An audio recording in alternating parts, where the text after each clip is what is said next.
आज बदल SIM card नियम आउ सहज हेबनी सिम कार्ड परिवर्तन मोबाइल व्यवहारकारी लागू होगा जाउछि ट्रायर नुआ नियम ट्रायर निष्पत्ति अनुसार एबे आउ सहज हेबो नाही समान नंबर थाई सेवा प्रदानकारी कंपनी बदलाइबा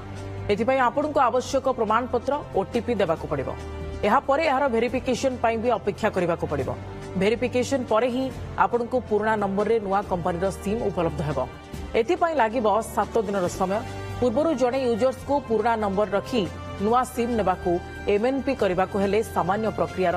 सामना करबाकू पड़ुथिला नुआ नियम अनुसार किंतु ताहा एतरा सहज हेबनी सिम फ्रॉड जालियाती यूजर्स को डाटा सुरक्षा पाई ही ए नुआ नियम आपणाउथिबा दाबी करुछि ट्राई सेबडा अनेकन को कहबा कथा जे जरूरीकालीन स्थिति रे जो ग्राहक सिम परिवर्तन करबाकू चाहुछंती सेमाने नुआ नियम रे हुएत असुविधार सामना करि पारंती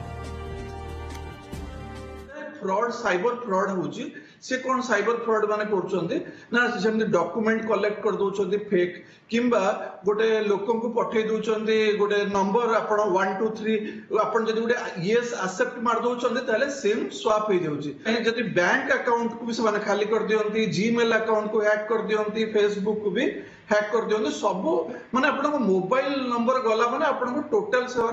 माने आपण डिजिटली आइडेंटिटी जीवो फाइनेंशियल भी सब पळेबो सेटा कर दे कि तापरे गोटे 2 दिन भितरे से कोन करथले ना सर्विस प्रोवाइडर चेंज कर दोथले माने कोन ना एमएनपी कर दोथले कोन ना धरंतु से माने एयरटेल आपण को एयरटेल नंबर टा सिम स्वैप करथिले 2 दिन भितरे से कोन करबे जियो पाखु पळेबे ताकू ए बळे फ्रॉड रो बंचया पय सरकार कोन करचंदी जदी के सिम स्वैप करिछि माने नुवा सिम नेछि ताहले 7 दिन भितर आउ गोटे प्रोवाइडर पाखु जाई परिबोनी एटा हला सरल भाबरे कहले सिम स्वैप कला परे आपण 7 दिन जाय वेट करिवे 7 दिन परे जाय कि गोटे नुवा प्रोवाइडर पाखु जिबे।